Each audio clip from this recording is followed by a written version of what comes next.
Saludos dominicanos en todo el territorio de la República. Hoy martes 28 de marzo del año 2006 les traemos otra edición de Agenda Nacional que les llega de lunes a viernes de 1 a 1:30 pasado meridiano por Teleimpacto, canal 52 del Telecable Nacional y 52 del Cable Astra. Les habla Leopoldo Espaillat Anita. Para llevar adelante el programa haremos comentarios en el plano nacional e internacional de los temas económicos y políticos. Antes que nada, tenemos que darle una satisfacción a aquellos que no pudieron ver el programa en el Telecable ayer. Hubo problemas técnicos con la fibra óptica, según me acaban de explicar, pero ya eso se arregló. De modo que espero que estén recibiendo bien la señal en el día de hoy. Cualquier cosa, pues por favor, me la reportan. En el plano nacional y en asuntos previos tenemos problemas en la Junta Central Electoral. Ya hemos dicho que una institución con una responsabilidad tan grande como la Junta Central Electoral no puede estar conformada en la forma en que ha sido integrada con representantes de partidos, porque eso no va a llevar a nada bueno. Ahí va a haber problemas de todos colores.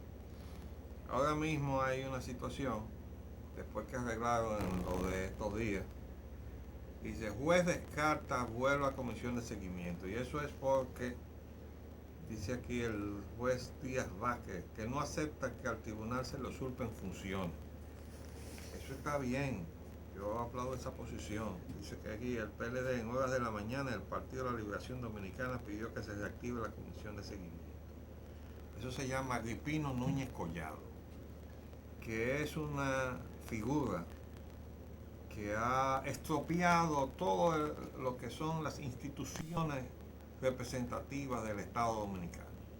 Él desde ahí, de esa tribuna que tiene internacional, porque por ahí fluyen dineros que vienen de fuera, que se llama la Pontificia Universidad Católica Madre y Maestra, y desde ese rol de mediador que él se autodesignó y en donde bailen todas las fiestas, Agripino Núñez Collado ha contribuido a desarticular los aparatos institucionales de este país, incluyendo el Código ese procesal penal, que ahora él mismo dice que hay que volver a revisar. Bueno, pues esa comisión de seguimiento no puede realmente ponerse a funcionar otra vez. Lo que hay que hacer es arreglar la Junta Central Electoral. Ya sabemos que es muy tarde para hacerlo con unas elecciones por delante. Pero inmediatamente después de las elecciones hay que abocarse a la reestructuración de esa Junta, porque no podemos llegar a unas elecciones presidenciales para que allí se arme una batalla campal. Y eso es lo que se pinta ahí con esa configuración que tiene la Junta Central Electoral. Por otro lado, tenemos que comentar una propuesta de Ramón Fon Bernal. Fon Bernal se aparece a esta altura del juego, diciendo que los restos de Peña, Bosch y Balaguer sean llevados al Panteón Nacional. Al Panteón Nacional hay que tener cuidado qué es lo que se lleva. Ahí está Pedro Santana y están las víctimas de Pedro Santana. Y como doliente de esa situación, porque mi bisabuelo fusilado por instigación de Pedro Santana ante la corona española, cuando abortó el primer movimiento restaurador en Santiago el 27 de febrero de 1863, él se lo ocupó de que descargaran a una parte de los implicados, que eran precisamente los patriotas regidores del ayuntamiento que encabezaban el movimiento. Pero había otra parte que a él le interesaba que fueran fusilados, porque ahí había gente a quien él le tenía una cuenta aparte. Y entre el grupo que se fusiló estaba Pedro Ignacio Espaillat, mi bisabuelo. Y Pedro Ignacio Espaillat y Eugenio Perdomo y todos los que fueron fusilados allá frente a el muro del cementerio municipal de Santiago fueron víctimas de Pedro Santana y están enterrados bajo el mismo techo ahí. Eso es una cosa que tiene que ser revisada. Entonces, que vengan a estar inventando ahora Peña Gómez. ¿Por qué tiene que estar Peña Gómez en el Panteón Nacional? ¿Qué hizo Peña Gómez para merecer estar en el Panteón Nacional junto con los patriotas que han construido esta nación dominicana? Estas son las cosas de Font Bernard, que no se las podemos dejar pasar. Bosch y Balaguer fueron presidentes, pero todavía falta mucho para que se pueda decidir que ninguno de los dos pueda ir allí al Partido Nacional. Por otro lado, el desastre ese de la inseguridad social sigue. Dicen la OIT y OMS son partidarias de mayor cobertura de salud. Bueno, eso es lo que necesita que se haga el país. Para eso se suponía que era la seguridad social, pero lo que se hizo fue otra cosa. Lo que se hizo fue engordar la liquidez de los bancos comerciales con el aporte forzoso de las pensiones de los trabajadores dominicanos, que por cierto ya se les ha escapado de la mano, ¿no? Hay otro tema que no podemos dejar de aclarar porque tiene que ver con el boicot soterrado que permanece en este gobierno contra Petrocaribe. El presidente Leonel Fernández dio un paso correcto cuando comprometió a la República a ingresar a Petrocaribe. Y no porque le fuéramos a dar la exclusividad a Venezuela, que no debemos, porque la soberanía de la nación no se le puede entregar a ninguna otra nación. Y la soberanía energética es una parte importante de la soberanía total de la nación dominicana. Lo que no podemos nosotros hacer es entregársela a la Shell, que es lo que se ha estado haciendo. Resulta que todo el control de lo que importa el país, por lo menos en un 90%, está en manos de Shell. Y se hace lo que Shell quiere. Y el Estado Dominicano no sabe lo que hace la Shell ahí en la refinería dominicana de petróleo. No solo con la refinación, que es lo que menos se hace, porque la capacidad de refinación de la refinería se dejó exactamente en el mismo sitio donde estaba cuando comenzó a funcionar allá en el año 72. 33.000 barriles diarios.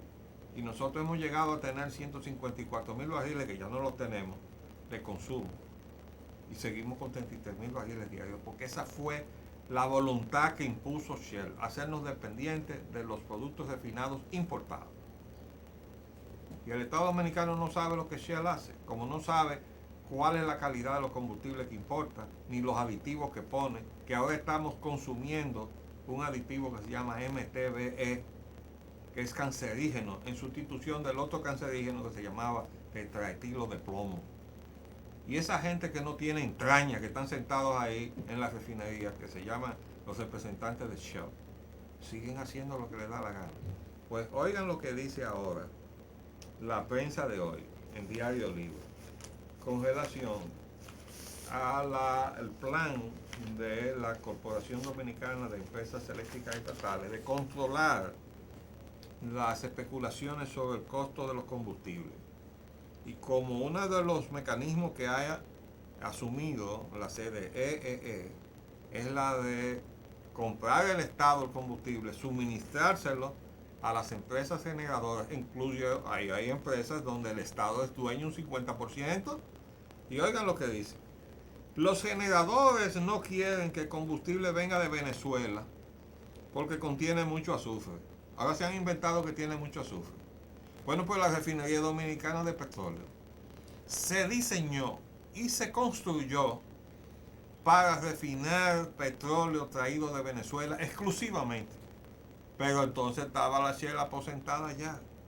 Lo que pasa es que después de eso, Venezuela y México nacionalizaron su petróleo. México primero antes que Venezuela. Y entonces cuando Carlos Andrés Pérez, en la primera gestión de gobierno de los ADECOS, con Carlos Andrés Pérez como presidente, se nacionalizó el petróleo venezolano. Y todas las empresas pasaron a servir al Estado de Venezuela a través de Petróleos de Venezuela, PDVSA, como holding, como empresa matriz. ¿Verdad? Y todo seguía viniendo de ahí. Los 4 años que yo tuve en la refinería, se trajo principalmente de Venezuela, aunque ya se comenzó a traer de México con el acuerdo de San José, mezclándolo con lo que se traía de Venezuela. Pero ahora descubren que el petróleo de Venezuela tiene mucho azufre.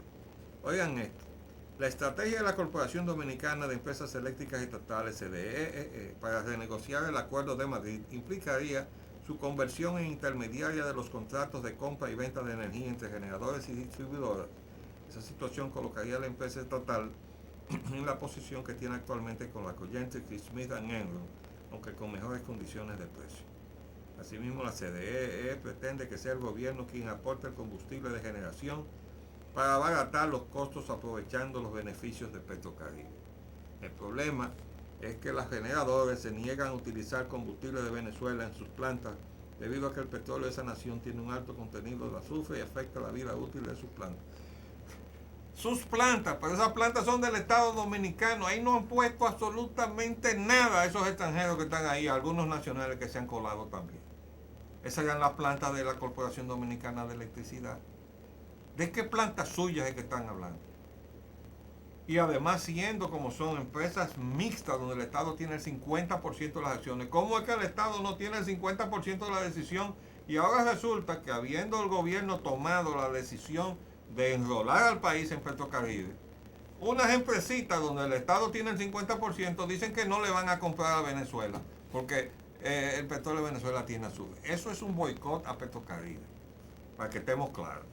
Y por tanto un boicot a la decisión que tomó el presidente Leonel Fernández, que sigue en una posición ambivalente, que no lo va a llevar a nada bueno.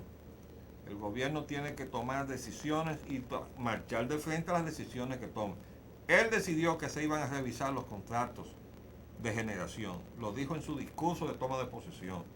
No puede seguir permitiendo que una parte de su gabinete le esté dando vuelta al problema, porque el que queda mal es el presidente de la República. Bueno, si él quiere quedar mal, entonces ya hay no más nada que hacer hasta que llegue la hora de pasar la cuenta. Hay un problema ahí también en el gabinete. Ahora se enfrentan el secretario de Turismo y el secretario de Medio Ambiente y Recursos Naturales, pero en términos muy feos, porque ha habido enfrentamientos, por ejemplo el de El Chato, Fernández Sucro, con Miguel Mejía. Pero oigan esto, el secretario de Turismo, Félix, alias Felucho Jiménez, dijo ayer que no son piratas ni especuladores inmobiliarios, como ha señalado el titular de Medio Ambiente, Max Puig, los integrantes del consorcio francés que ha propuesto al presidente Leonel Fernández desarrollar un proyecto turístico en Bahía de las Águilas. Jiménez consideró que Puig se adelantó al emitir juicios sobre el tema sin conocerlo y lo acusó de no darle respuesta positiva a nada que emane de turismo. O sea, según Felucho Jiménez, Max Puig, a todo lo que venga o salga de turismo, él le pone la prueba. Aseguró que ha respetado más el medio ambiente que Puig y sembrado más árboles que él en este país. Bueno, yo le voy a decir una cosa. El señor Felucho Jiménez ha estado presidiendo la entrega de la industria turística dominicana a los extranjeros. No es que todo lo que se ha hecho lo haya hecho él, pero él tuvo 4 años primero, en la primera gestión, y ahora tiene otros 4 años bailando la fiesta de la entrega de los recursos naturales del país a las empresas extranjeras que vienen no solamente a construir hoteles, sino a hacer negocios de bienes raíces y vender solares y villas y todo eso. Esos son negocios de bienes raíces conexos al turismo. Y eso es lo que produce muchísimo dinero. Y eso es lo que nosotros estúpidamente hemos entregado al capital extranjero. Por eso no queda nada en el país. Porque además el Banco Central ni ningún otro organismo del Estado fiscaliza cuánto se llevan de aquí, de este país, con el negocito del turismo.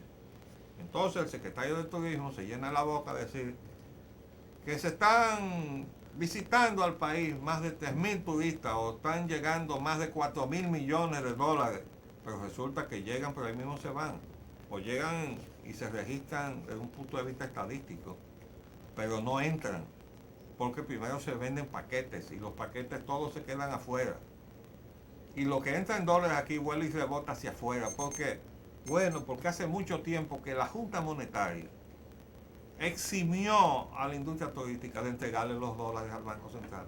Que por cierto, vamos a comentar eso porque hay un artículo donde aparece Carlos de Pradel, que fue gobernador del Banco Central, cuando se inició la fiesta de la entrega de los dólares del turismo. Mientras tanto vamos a hacer un paréntesis y volvemos en un minuto.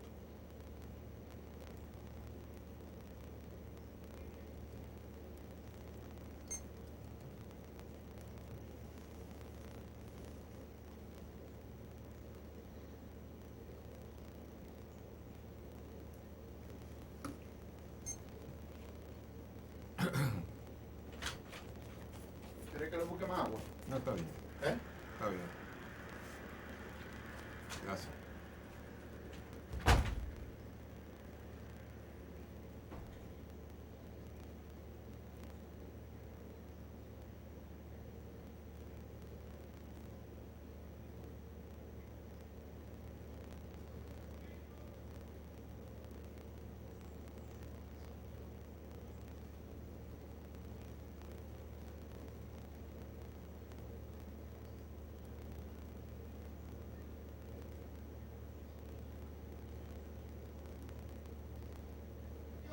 Pues bien, siguiendo con nuestros temas de hoy, hacemos a los internacionales y captamos por el internet esta información de última hora. Andrew Card, secretario de la presidencia del gobierno del presidente Bush de los Estados Unidos, ha renunciado. Será sustituido por Josh Bolton, actual director del presupuesto. Bueno, eso está indicando que ahí están produciéndose situaciones de tensión dentro de la Casa Blanca. Ya sabemos que hay acciones en marcha en la investigación de una serie de cosas que han estado pasando, incluyendo la filtración de la información de que la esposa del embajador Wilson era agente de la CIA. Y ya se sabe que eso es un delito. Bueno, pero han pasado muchas otras cosas que se atribuyen ahí a gente de la Casa Blanca del entorno del presidente. Y eso se está investigando, porque en definitiva la sociedad norteamericana afortunadamente es abierta como para poder, aunque lo haga con tardanza, lo está haciendo con tardanza, cuestionar aquellas cosas que van en contra de los principios en que se sustenta la sociedad norteamericana. Y entonces, como se han hecho muchísimas cosas, ahora lo último que hizo el presidente Bush fue autorizar que se interfieran las conversaciones telefónicas sin una orden judicial, y eso es violar una ley. Entonces, la sociedad norteamericana no le puede perdonar a nadie, aunque sea presidente, que viole la ley. Porque si el presidente no pone el ejemplo, imagínese usted. Entonces ahora van a comenzar a ver cosas, pero ahora se va de repente. Nada más vimos el titular, no vimos la explicación que se ha dado. Pero durante el día lo veremos y ya lo comentaremos mañana. Mientras tanto, el Comité del Senado de Estados Unidos aprueba la reforma migratoria amplia a pesar de todas las protestas que ha habido.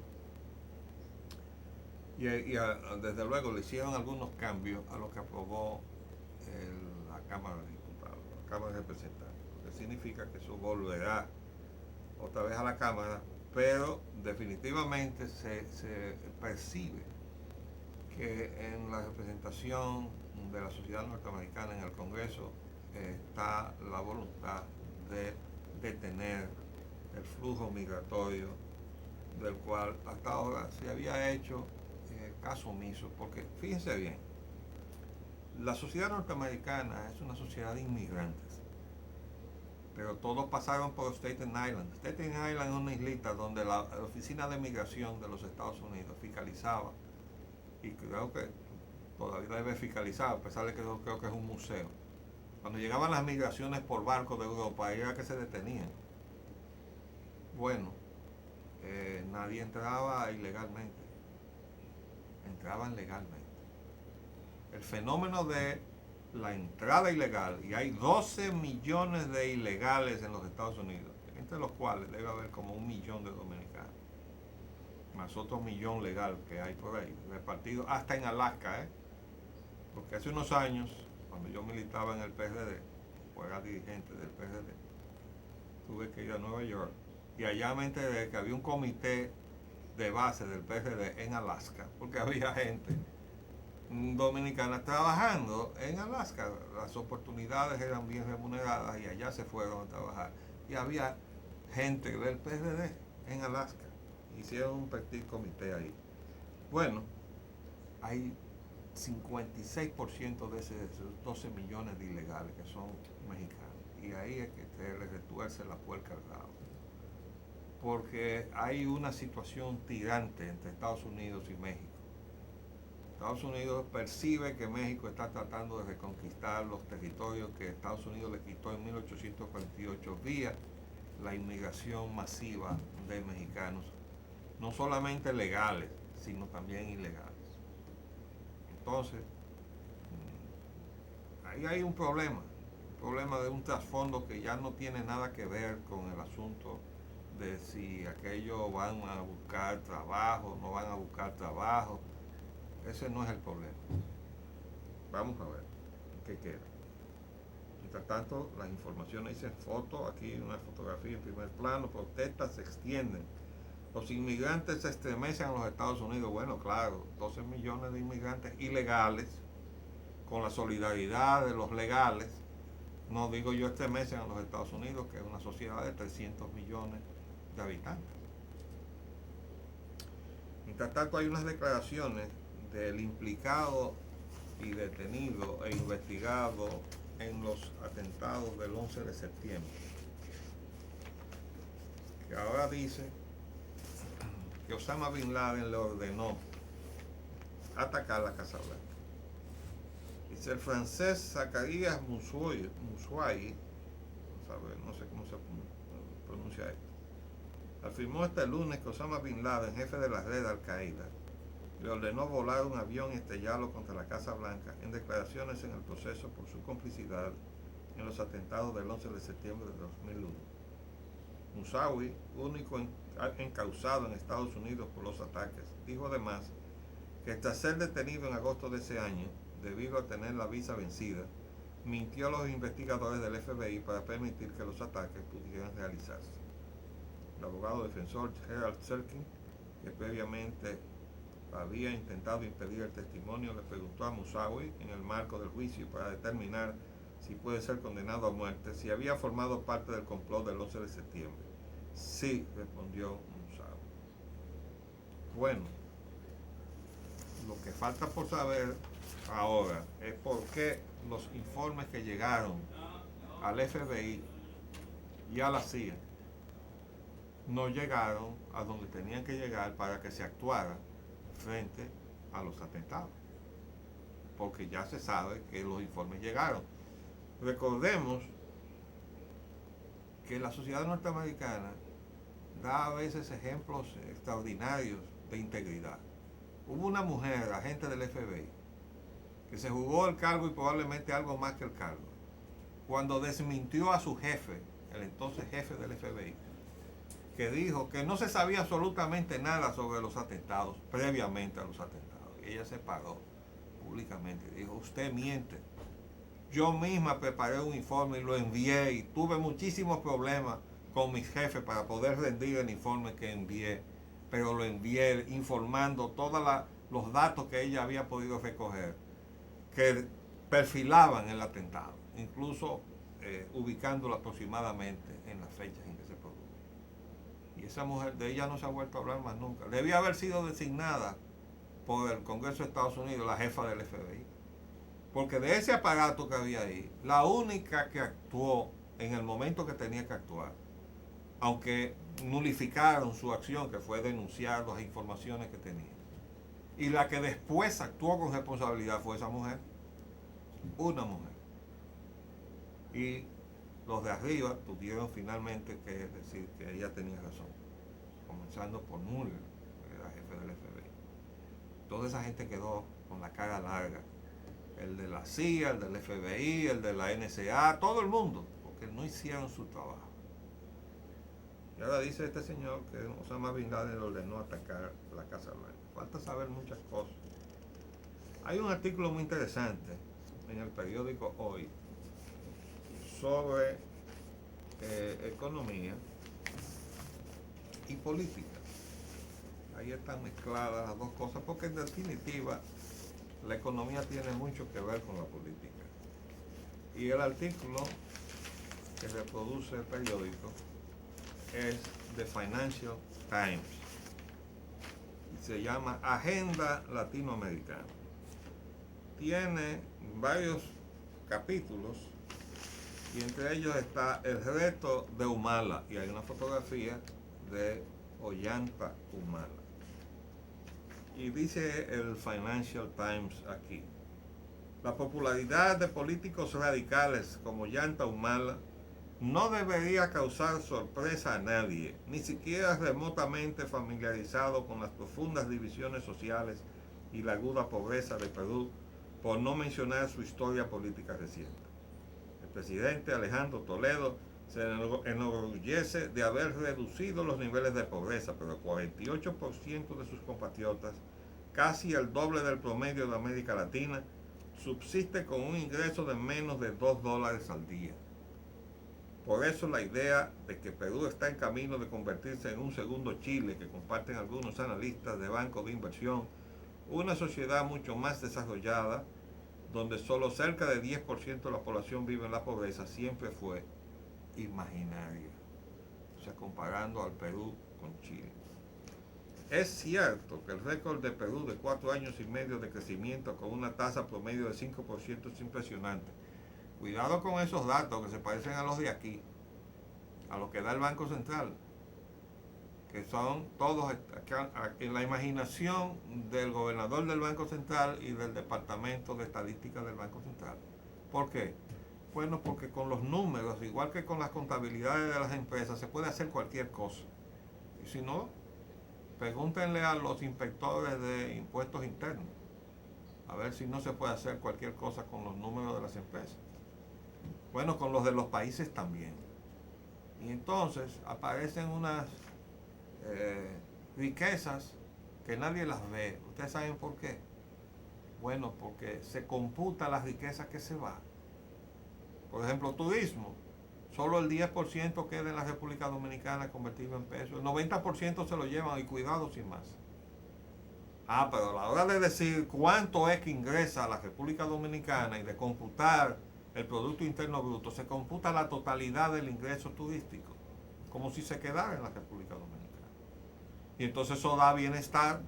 Todo ese dinero, toda esa riqueza dividida entre dominicanos da un coeficiente de bienestar en la República. Y cuando todo el mundo se mira lánguido, dice, ¿y dónde es que está ese bienestar? Bueno, en ninguna otra parte, o por lo menos aquí no está, porque se llevaron el 90%, si es que lo que es turismo se refiere.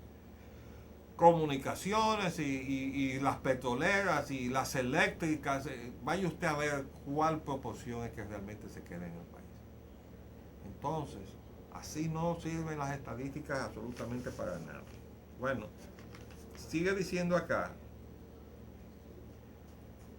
que la tasa promedio del 5% que dice Perú que tiene es impresionante según las normas sombrías de la región. Pero gran parte de la expansión es producto de inversiones de capital intensivo en el sector minero. Oigan bien.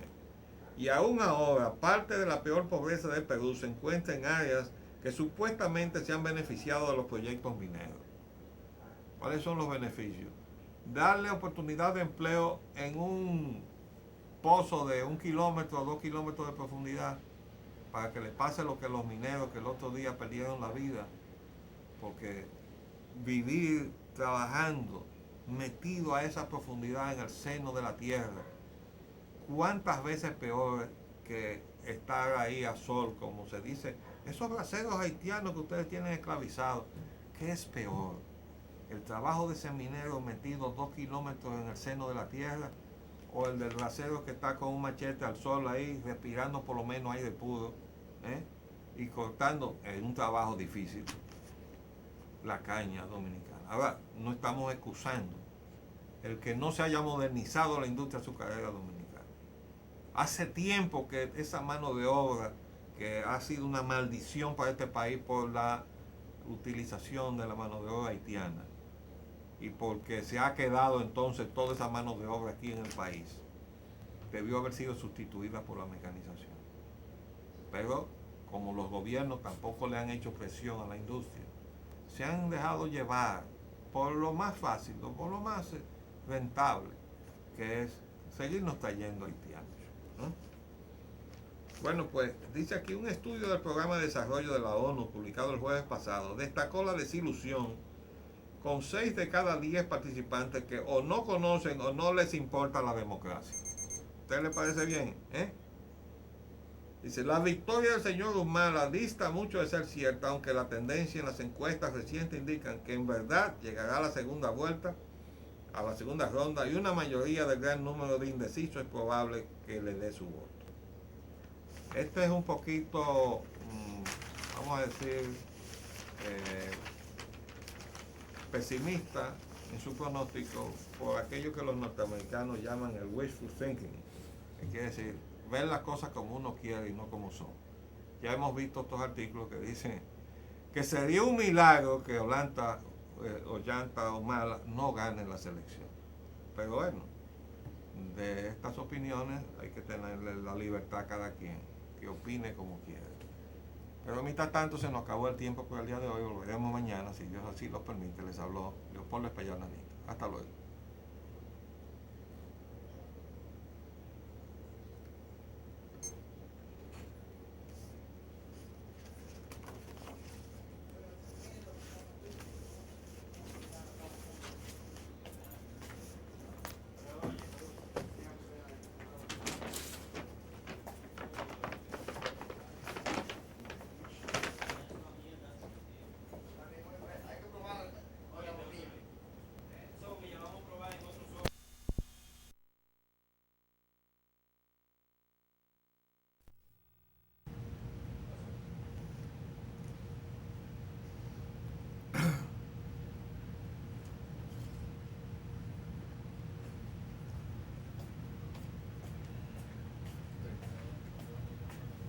Cambio, primero.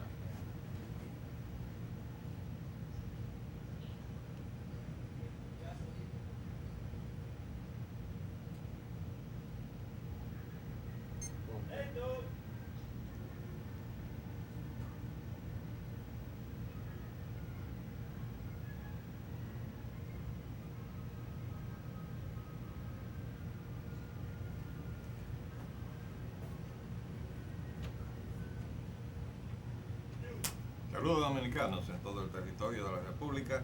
Hoy miércoles 29 de marzo del año 2006 les traemos otra edición de Agenda Nacional. Les llega de lunes a viernes de 1 a 1:30 pasado meridiano por Teleimpacto, canal 52 del Telecable Nacional y 52 del Cable Astra. Les habla Leopoldo Espaillat Nanita.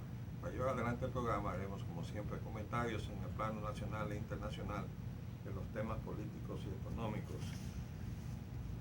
En el plano nacional, bajo el epígrafe del presidente y la globalización, tenemos las expresiones del presidente Fernández con relación al ingreso de la República Dominicana en el acuerdo ese de Centroamérica, República Dominicana con Estados Unidos. Es una situación contradictoria, porque el presidente está dando por sentado que nosotros vamos a entrar, y hay una información en la prensa de hoy que dice que los Estados Unidos están reclamando la legislación sobre licitaciones. Es decir, que el decreto puente que obliga a hacer licitaciones y a terminar con la fiesta de los grado a grados, en lo que sea, no es suficiente. Y hasta que no haya una legislación, no hay ingreso al TLC, dicen los Estados Unidos. Entonces, no sé, el presidente luce como sintonizado en otra cosa. Dice en la prensa que él, en reunión con los empresarios, perdón, se hace una reunión de más de 3 horas con los miembros del Consejo Nacional de Competitividad. El presidente Leonel Fernández advirtió ayer que la entrada en vigor del Tratado de Libre Comercio de CAFTA no es la panacea, sino el boleto de entrada a ese acuerdo, en el que el país deberá demostrar capacidad para competir. Fernández resaltó la importancia de que la República Dominicana trabaje sobre la base de un plan de acción y dijo que de eso se trató en el encuentro en el que estuvieron presentes funcionarios del gobierno, empresarios y un señor Agripino Núñez Collado. No sé qué hace Núñez Collado en eso, porque de competitividad no sabe nada, pero bueno, el presidente tiene que entender que la competitividad es un índice de un factor que se llama competencia. Es decir, si va a haber competencia, usted puede ser más o menos eficiente en su capacidad de competir. Y eso se llama competitividad. Si usted no está en condición de competir, sencillamente porque usted está descalificado en la categoría de la competencia, porque se supone que debe haber categorías o no. El problema es que lo que es bueno, por ejemplo, para el deporte, en donde no se permite que compitan dos atletas de distinta categoría, en la economía se presupone todo lo contrario. Es precisamente las reglas injustas e indebidas de la política neoliberal, del modelo neoliberal. Pero el presidente el otro día dijo que no creía en eso. Lo dijo antes del viaje. Después, durante el viaje, estuvieron saliendo unos reportajes que ya no se sabe si salieron o no salieron en los periódicos, que se dijo que habían salido, en donde se retrata de otra manera, como una persona que cree en la inversión extranjera. El presidente cree en la inversión extranjera, entonces no puede alegar lo que dijo el otro día, que él no creía en el modelo neoliberal, porque el modelo neoliberal no es más que la plataforma ideológica para que la inversión de los grandes en el mundo se coma la economía de los países más débiles o más pequeños. Y eso se le ha dado un matiz ideológico. El esquema neoliberal, que no es otra cosa que el esquema liberal del siglo XVII, reeditado ahora. Entonces, no se puede competir en condiciones donde usted tiene la desventaja, todas las desventajas. Y otra cosa que no está claro, hasta donde tenemos entendido, todas las concesiones que se hayan negociado con los Estados Unidos en virtud de ese acuerdo tendrán que ser otorgadas también a la Unión Europea.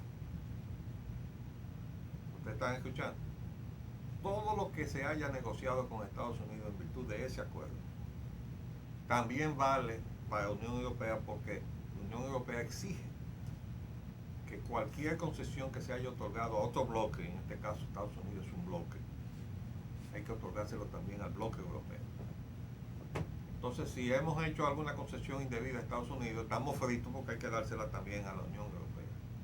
Pero de eso no sabemos nada, porque como eso lo negociaron una serie de delegados del gobierno durante la gestión de Hipólito Mejía, encabezados por una persona que no sabía absolutamente nada de eso, que era la secretaria de Industria y Comercio, Sonia Guzmán.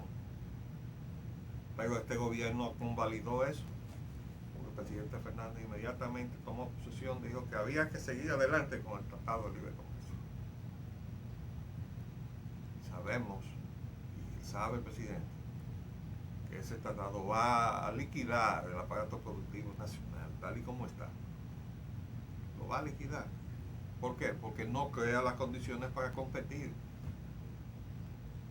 Entonces, esas contradicciones en el discurso del presidente no son buenas, porque lo colocan en una situación de no saberse si es neoliberal o no lo es, si está de acuerdo con una cosa o está en contra de ella.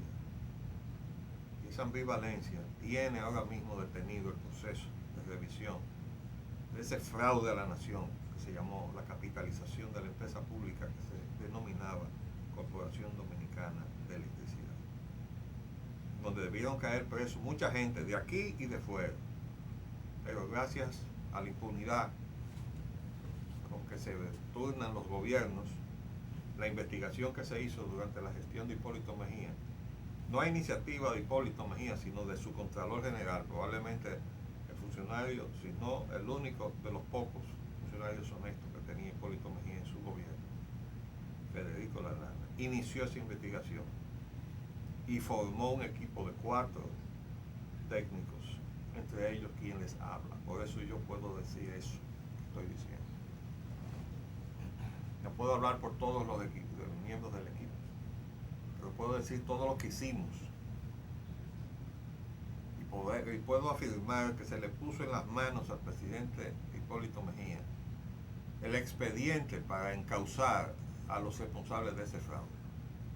Pero él no hizo eso. dispuesto a negociar con eso.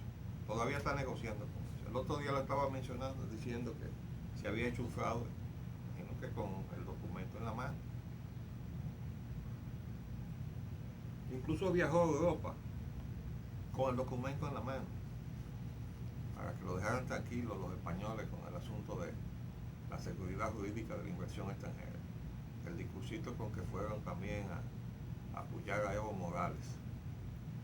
Bueno, pues en lugar de poner el expediente en manos de juez Garzón para que metieran preso a todos los españoles metidos en el fraude, Hipólito Mejía les dio a leer el informe. Tenemos entendido. Entonces así no se puede. Ahora las informaciones que tenemos de primera mano es que lo que vino ahora de Europa en el regreso del presidente con relación a la cuestión eléctrica va a crear una crisis aquí en este país. De eso le vamos a hablar con más extensión una vez que tengamos en nuestras manos los documentos, y probablemente hagamos algunas entrevistas con relación a ese contenido tan importante para los dominicanos. De todas maneras, el presidente es contradictorio en sus afirmaciones. Aquí hay otra información del Listín Diario: generadoras incumplen acuerdos de Madrid. Eso ya lo sabemos, pero ahora toda la documentación está saliendo a relucir. Ninguna de las empresas que operan bajo el Acuerdo de Madrid ha cumplido con lo estipulado en los contratos de compra y venta de energía. Oigan eso. ¿Y qué hace el señor superintendente de electricidad? Que no cierra todas esas empresas o las interviene. La ley de electricidad le da facultad al gobierno para intervenir en esta situación de crisis en que estamos metidos. Pero, como no se quiere actuar, por las razones que sean, ya se sabrán.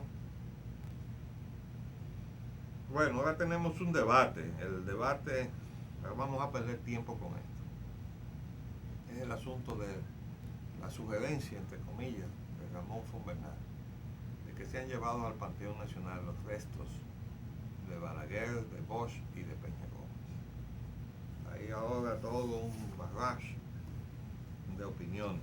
Dice acá en los titulares del Listín Diario: objetan lleven a Balaguer para el Panteón Nacional. Juan Daniel Balcácer propone un reglamento para colocar los restos allí. Dice, según Euclides Gutiérrez, considera que Bosch y Peña Gómez merecen ir al Panteón Nacional, pero que hay que sacar a Santana. Bueno, lo de sacar a Pedro Santana ya lo habíamos mencionado nosotros acá, porque Pedro Santana fusiló a varios patriotas dominicanos que están enterrados en el Panteón Nacional, y él no puede estar enterrado ahí junto con ellos. No sé por qué razón ahora dice Euclides que para enterrar a Bosch ahí hay que sacar a Pedro Santana. Pero bueno, dice aquí los tres. Mariano Lebrón Sabiñón considera que los tres tienen más mérito que otros personajes que ya están en el panteón. Bueno, dice aquí Euclides Gutiérrez Félix: los restos de Bosch, Balaguer y Peña pueden ser trasladados al Panteón Nacional. Dice Hanley Herman: hay que dejar que las aguas turbulentas de la historia se asienten para ver más claro el fondo. Esa es una opinión muy sensata. Dice Atuida Can: son tres figuras que jugaron un papel muy importante en la vida política nacional. Bueno, pero Trujillo jugó un papel muy importante en la vida política nacional. Entonces por eso va a ir al Panteón Nacional, ¿verdad?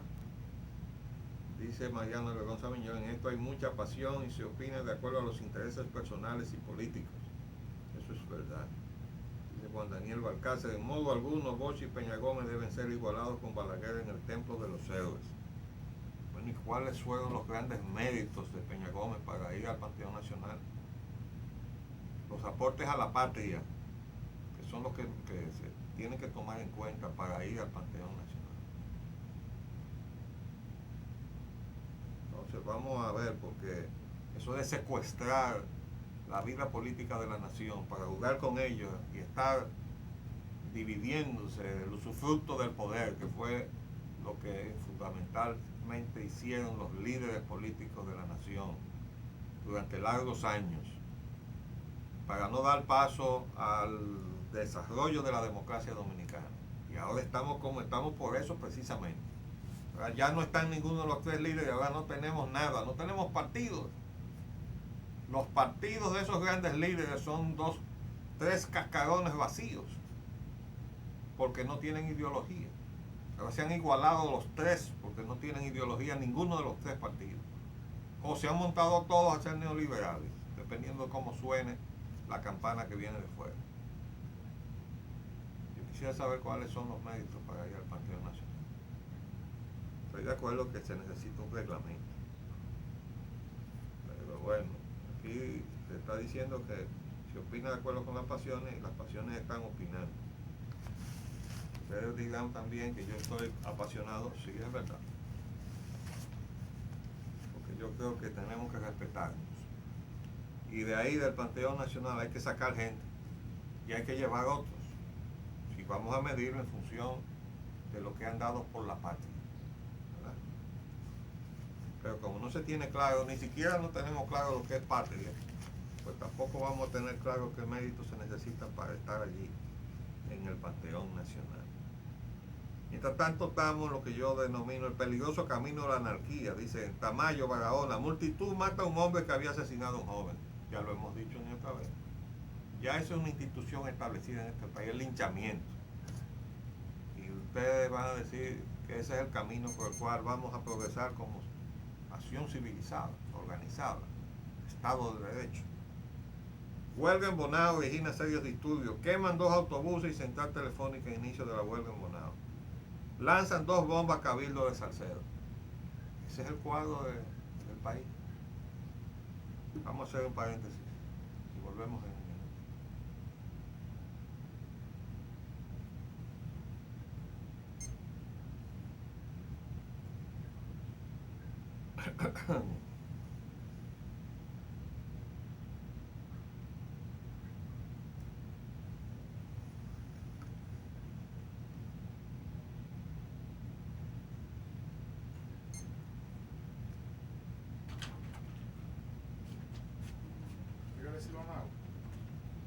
¿Pero? ¿Le sirvo más?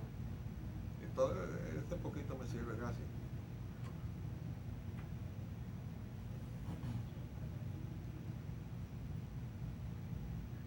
Thank you.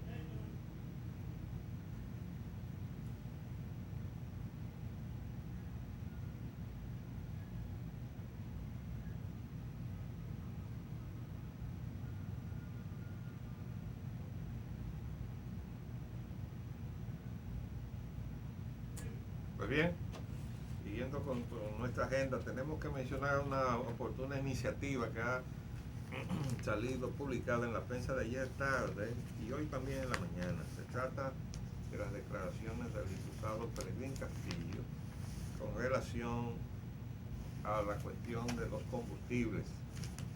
Esto se cae de la mata porque esa es una situación que no se ha tocado y tiene que ser resuelta, porque definitivamente no podemos estar a la buena de Dios, como dicen por ahí.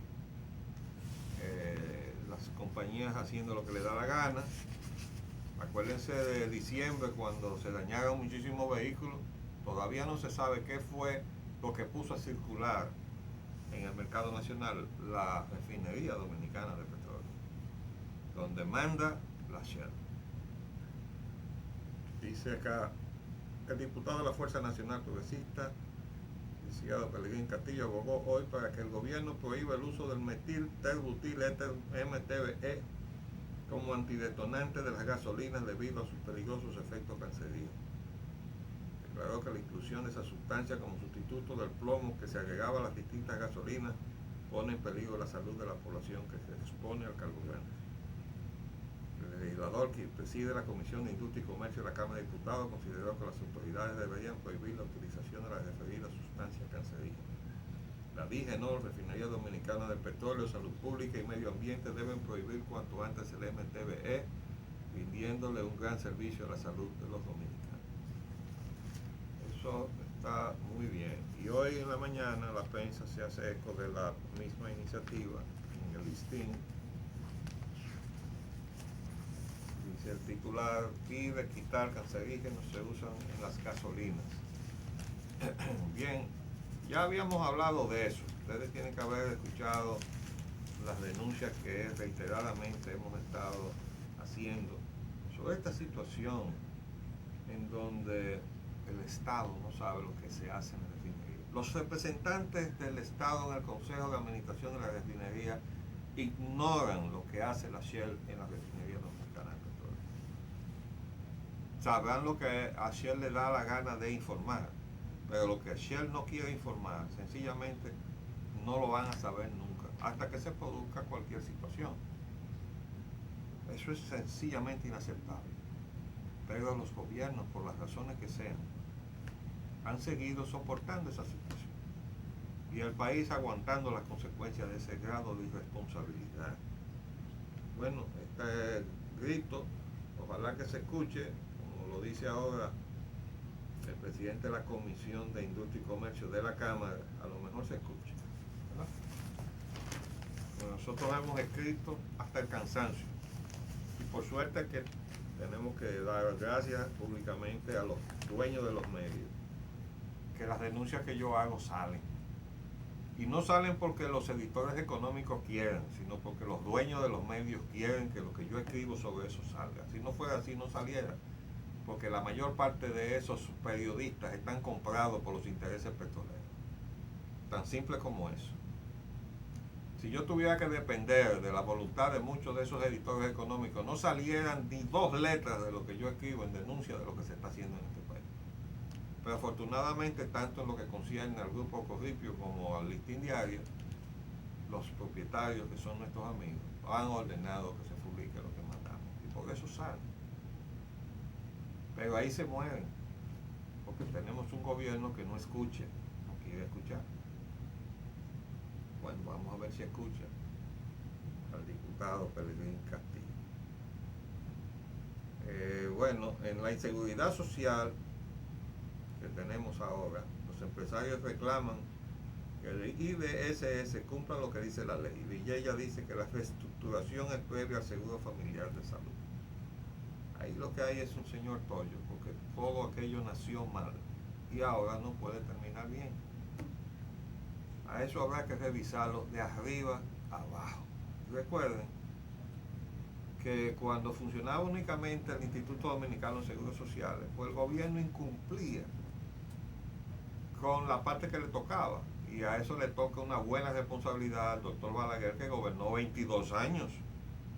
O sea, los periodos presidenciales, digamos, de la etapa democrática, entre comillas, de la República Dominicana, la parte mayor la utilizó el doctor Joaquín Balaguer, 22 años de gobierno. Es decir, que entre lo bueno y lo malo que nosotros estamos en este momento pasando balance, pues la parte proporcional le toca al doctor Balaguer. Si hay cosas buenas, bueno, pues le toca la parte proporcional, pero si hay cosas malas también, y hay muchas cosas malas. Estamos más mal que bien, por de modo que también al doctor Balaguer le va a tocar una proporción mayor de las cosas malas que hoy nosotros estamos padeciendo. Y entre ellas está que, por ejemplo, al Instituto de Seguros Sociales no se le daban los aportes que le correspondían al gobierno, porque el doctor Balaguer lo sabe en su plan de construcción. A la Corporación Dominicana de Electricidad no se le daban los aportes que tenían que habérsele dado para haber ampliado su base de generación eléctrica sobre unos criterios más estables, como serían desde el punto de vista tecnológico y de uso de combustible, que no se sustituyó, al revés, que fue sustituido por la improvisación, la imprevisión y además por la corrupción, porque se comenzaron a dar contratos de compra de energía. Ahí vinieron los contratos de González Bunster y todo ese grupo, ¿verdad? Favoritismo político a costa del servicio eléctrico nacional. Así es como se escribe la historia. Que a la hora de ver mérito para ir al Panteón Nacional vamos a pesar todo eso, ¿verdad? Bueno, pues ahora los empresarios dicen que no quieren que se retorne a la situación anterior, porque antes tenían que pagar la parte que le correspondía del seguro de los empleados. Los empleados ponían una parte y los patronos otros, se entregaba al seguro social, y la parte que tenía que poner el gobierno no la ponía. Y entonces el resultado era que los empleados no recibían el servicio que debían recibir, entonces los patronos tenían que contratar otro servicio médico, además de la seguridad social. Bueno, los patronos se desquitaron cuando llegó el momento y dijeron, bueno, aquí se acabó el Instituto de Seguro Social. Bueno, pero resulta que si se acaba el Instituto de Seguro Social, queda un gran segmento de la población sin protección. Porque eso que quieren los patronos no puede ser. Entonces, todo eso hay que arreglarlo. ¿Por qué? Porque cuando se hizo el diseño, y a nosotros los arquitectos se nos enseña que hay que planificar primero y ejecutar después, pero hay mucha gente ahí que hace lo al revés. Sale y ejecuta cosas y después se pone a pensar, caramba, ¿lo habré hecho bien o lo habré hecho mal? No, ya es tarde, ya usted lo hizo. Entonces ahora hay un desastre de la seguridad social. Un desastre. También siguen las diferencias sobre el asunto de la Isla de las Águilas. Y eso también es el precio que se paga por estar improvisando. El presidente se fue de viaje y a nadie le dijo que iba a tratar el tema de la Bahía de las Águilas o que lo iba a conversar con nadie. Y ahora dice el secretario de Turismo que el secretario de Medio Ambiente, todo lo que es turismo, él se lo pone. Lo que pasa, secretario Felucho Jiménez, es que todo lo que se está haciendo en las playas tiende a depredar el recurso natural que es la playa o los manglares, porque esa es la función depredadora de la inversión extranjera. Esa no es inversión nacional, es una inversión extranjera que viene a maximizar sus beneficios. Y si tiene que destruir el país para hacer eso, lo hará. No lo va a destruir en la medida en que eso es lo que atrae al turista. Pero si tiene que llevarse de encuentro lo que sea, preservando lo que el turista quiere ver, lo hará. Porque no le interesa lo que sea de interés para el país. Eso no es suyo, eso no, ni siquiera este país es suyo. Entonces ese es el problema. Pero bueno, ya se quejaba el presidente. El problema es que los presidentes no se pueden quejar, porque para eso son presidentes, para resolver. Pero el presidente se quejaba hace ya unos meses atrás de que en este país no había planificación de nada. Bueno, pues es verdad, presidente, pero comience a planificar. Deje usted la improvisación, haga un paréntesis, deje ese sello en la administración de este mandato suyo de ahora, de acabar con los disparates y pare. Bueno, ahí están las fotografías de esto. Es increíble. Mire, el metro sigue, no tiene presupuesto y no se sabe de dónde es que Diandino Peña está haciendo uso de recursos. No se sabe, es el presidente que se lo está entregando y se lo está quitando alguna otra cosa, porque el Congreso no ha aprobado los recursos al metro, o sí lo aprobó. Y si lo aprobó, díganos cuánto fue que le puso, porque el pueblo no lo sabe. ¿Cuánto le aprobó el Congreso a Diandino Peña para hacer el metro? Bueno, mientras tanto, en los planos de información internacional, Francia sigue agitada. Millones de franceses en la calle, dice, movilizaciones sin precedentes en Francia. Todo eso por regulaciones de tipo laboral, pero que inciden en la participación de las etnias y de regulaciones de tipo económico que afectan también a los jóvenes en términos de oportunidad de empleo, etcétera. Ahí hay situaciones que, bueno, como hay indefinición, no se sabe qué clase de régimen tiene Francia en este momento. Hay una convivencia de conservadores y liberales. Bueno, ya los franceses sabrán cómo van a salir de este lío. Necesitan un proyecto de nación. También los franceses que hicieron una revolución. Dice acá, las informaciones de Estados Unidos son muy contradictorias. Hay un titular que dice, hispanos logran su primer triunfo en Estados Unidos. Sin embargo, hay otro titular que dice, voto del Senado sobre inmigrantes ilegales es una victoria de Bush. Bueno, el problema es que el propio presidente Bush tiene una situación difícil desde un punto de vista familiar, porque el pleito, este enfrentamiento con los inmigrantes ilegales, óigame, y son 12 millones de inmigrantes ilegales, pero los hispanos en Estados Unidos son 40 millones en una población de 300 millones. O sea, los hispanos, toda la población de origen hispano, son más de 40 millones. De modo que es mucho más del 10% de la población. Ahora hay 12 millones de ilegales y más de la mitad son mexicanos. Bueno, y ahí hay situaciones muy simpáticas. Nosotros tenemos una película muy simpática que retrata esa cuestión. Pero en el caso particular de la familia Bush, resulta que el gobernador de la Florida, Jeb Bush, está casado con una mexicana.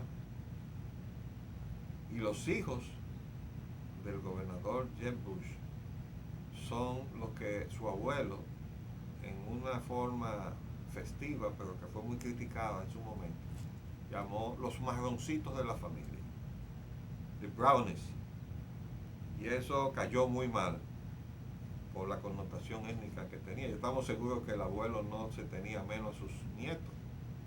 Pero lo cierto es que el gobernador Bush está casado con una joven de origen mexicano o mexicana.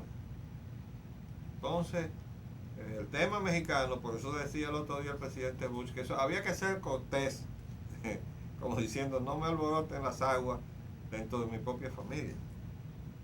La verdad es que es un tema delicado, que no se sabe cómo es que va a terminar. De todas maneras, dice acá, el gabinete de Bush se vuelve cada vez más impopular, y eso tiene que ver con la renuncia del jefe de gabinete o secretario de la presidencia, que ya habíamos dicho ayer, que habíamos escuchado por la televisión CNN.